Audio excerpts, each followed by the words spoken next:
Today we are working on the Ford F-150. This is the 3.5 liter version of the Ecoboost. I replaced all the ignition coils a few weeks back. And as I was doing that, as cars get older, all those little electrical connectors get super brittle. And I broke a couple. So I want to replace them, but I want to replace them without having to solder on new connectors. So I've sorted out how to depin and take apart the connectors to get them back together to make it look factory without the butt connectors that will generally wind up failing on you in the future. So let's take a look at what we've got. For tools, just a set of pliers, side cutters, and needle nose. Those should be kind of all the normal tools out of the toolbox. And then on Amazon, I'll leave a link down in the description. There's depinning tools, and the set that I recommend has like 80 some odd tools in there. You only need 2 out of these 80, but it's like $8, so why wouldn't you? There's duplicates of every single tool, so if you bend one or break one, you won't be too out of luck. Really, the only 2 that you're going to need look just like this. Hopefully you can see that. It's just a straight thing. And then you'll need some other version. I think I've been using this one. We'll find out. To do this whole operation, you need to take apart your new connectors on the bench. So you've got to slide these wires out without destroying this connector. That's the important piece. On the car or the truck that you're repairing, it doesn't matter if you destroy the connector because it's already junk, right? You've already broken the connector. So if you destroy it getting it apart, the only thing you don't want to destroy is the wires in your vehicle. We've got to pull the wires out of this connector to make a clean factory type install without destroying this connector. And how I've found the best way to do that is you get this little piece here and stick it down into the side of this white piece. And I'm going to struggle a little bit. This is not easy. And for God's sakes, don't poke yourself with these pins. So this is where having the second set of depinning tools comes in handy, which again comes in that set. You want to stick another one down this opposite side. There you go. What that does is this little piece clips in to the sides of this piece. When you stick those 2 pins in, it pops this tab out so you can pull this white piece out. Trying to get a tool down in here, there's like a little thing you can grab on. Getting a set of pliers or any other tool down in there is kind of difficult. So I just use a thumbtack, and that thumbtack will pull this right up. And you can use your pliers now that it's up and just get that out of the way, okay? Pull those pins out. You've got it. So now we can see our 3 wire ends, and we're going to have to pull these out the other end. Now, you can pull them out the other end without removing this plug. You absolutely can do that, but it's much easier if you remove that plug. Again, I'm going to take my thumbtack, and I'm just pushing in that little access hole there, and you can pull that plug right on out, just like that. Slip it off the end of the wires, and then you can see our little blue rubber piece in there, and I'm just using my thumbtack to get around the edge. You don't want to pierce it, but we're just getting around the edge, and we're just going to slide that guy off. Notice the orientation. There's kind of a fat band that goes toward the bottom and a skinny band that goes toward the top. Now comes the tricky part. I'll grab this one, and this is going to be really, really difficult to see. But inside of this connector, I'm trying to get it where we can see, there are 3 plastic tabs, 1 for each wire, and they move toward this clip side. And what we have to do is we have to get one of our depinning tools down into here and push that thing aside. Let's try this one.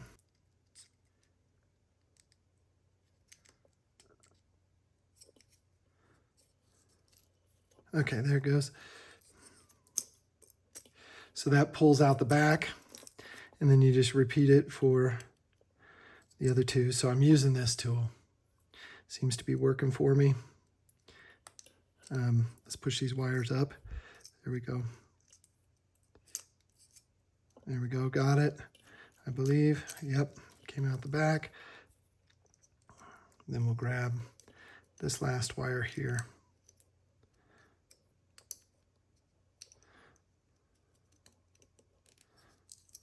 Did I get it? Nope. There it goes. So there we go. Now we have our new connector undamaged and dewired, and we need to do the same thing on the vehicle.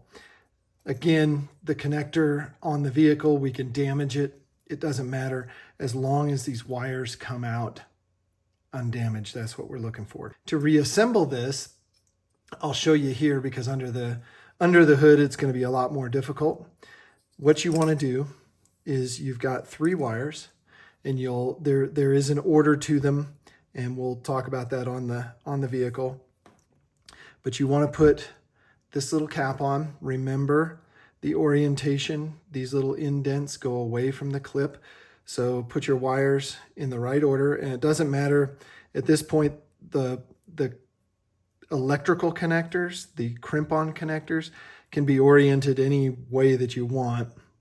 There is an orientation they need to go in order to click into the connector. But right now they can sit any way they want. These just all happen to be sitting the correct way. And you can tell there's a little indent on here that goes away from the clip side of the connector. So now that we've got all 3 of them through this plug, we take our blue piece. Remember, the fat side was toward the plug. I may have to just feed these in one at a time. There we go. And that's just this just keeps it waterproof. That's what the blue piece does. So we want to slide it down onto the wires.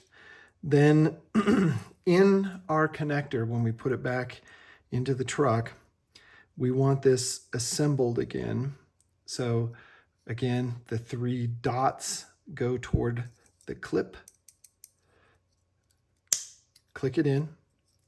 Then these wires, again, this opening goes away from the clip, and you'll feed them into the back of your connector.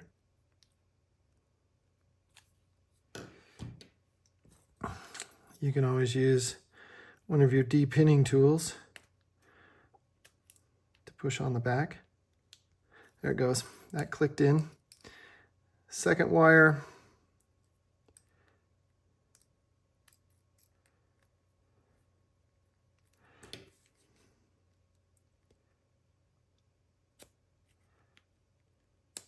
Click. Third wire, orientation's correct.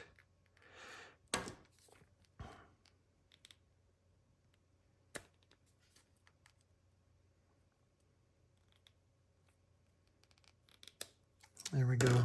We're clicked, and you can see the edges of those electrical connectors, those crimp-on connectors. They will be right at the bottom of this white piece.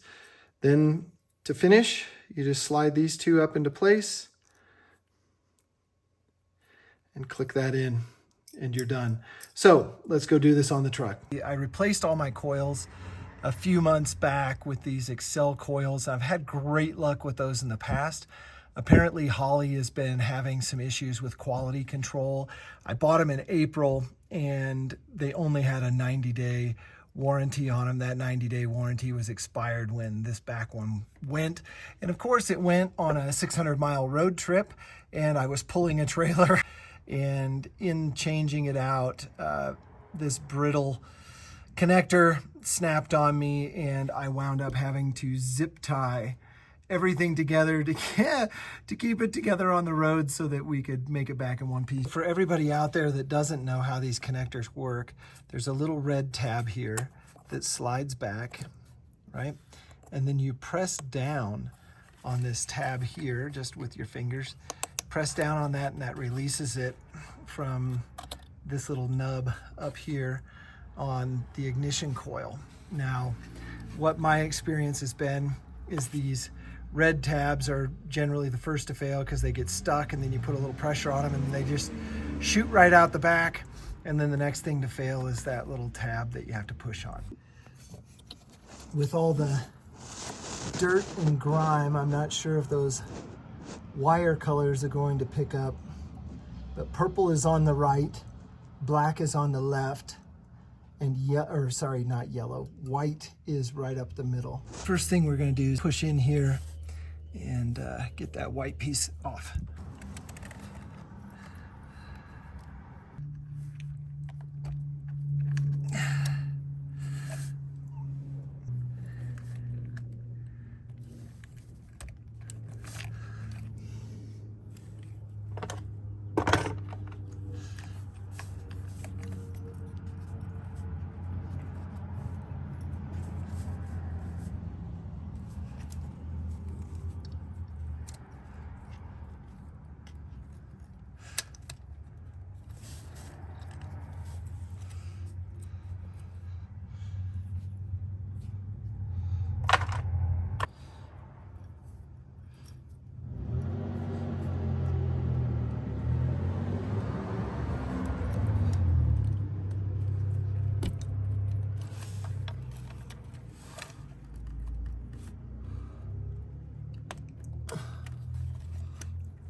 There goes one.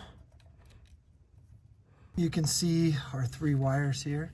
We're going to slide on our components. First, if you remember, is this guy.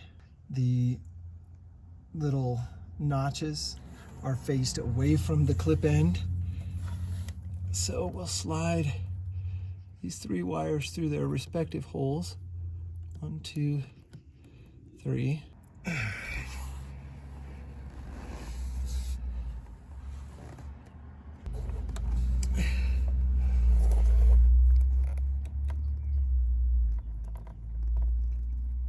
Double checking everything, making sure we got the right wires in the right place, and the orientation of these needs to be right as well. My apologies for not being able to keep the camera where it's supposed to go, but again, we got the orientation right on those. We checked the wires, make sure they're in the right spot. Wouldn't you know it, doesn't want to go on the last like 1/4 of an inch. So let's see if we can't encourage it. Of course, can't see anything. Did it go? Yeah, that went. Whew, my goodness. That last little bit was tough, but there we go. Factory wires in there. We'll turn its tail, make sure that it's going to start and do all the things run right. That was quite the little task. It's always tedious when you have little wires and tight spaces and big hands and all those fun things to get those done, but it is really nice to have the factory wires in place without the butt connectors and a new connector on there, so I know it's not going to fall off on my next road trip. So that's it for this one. Thanks for joining me. Hope that helped on your vehicle. Just take your time, be patient, and you'll get it. We'll see you next time.